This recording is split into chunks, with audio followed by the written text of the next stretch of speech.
Good morning. आज दिवसाची सुरुवात खूपच उशिरा झाली होती कारण मी खूप लेट उठले होते. त्यानंतर पटापट अंघोळ करून घेतली, सगळं उरकून घेतलं, साईला मस्त अंघोळ घातली आणि तो फिरून आल्यानंतर आम्ही सगळ्यांनी मिळून देवीची मस्त आरती केली. त्यानंतर मी लागले स्वयंपाक बनवायला कारण की माझा ऑलमोस्ट ऑफिसचा टाईम आला होता. आज मी वर्क फ्रॉम होम करत होते म्हणून म्हटलं पटकन पहिले स्वयंपाक करून घेऊया, कारण एकदा कामाला लागलं की बिलकुल वेळ मिळत नाही काय करायचा. पटापट चपात्या बनवून घेतल्या, भाजी बनवून घेतली आणि मीनवाईल मला एका ब्रँडचं शूट करायचं होतं, ते सुद्धा मी कंप्लीट करून घेतलं.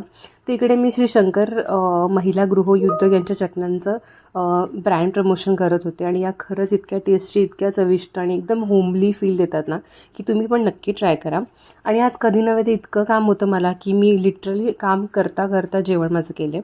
त्यानंतर अराऊंड 5:15-5:30च्या वेळेस मी साईचं इव्हिनिंग स्नॅक बनवायला घेतलं, जे की मी आज बनवत होते. आज बीटरूट, टमॅटो आणि गाजरचं सूप. हे खूप यम्मी, खूप हेल्दी आणि खूप डिलिशियस लागतं आणि बनवायलाही तितकं सोपं आहे.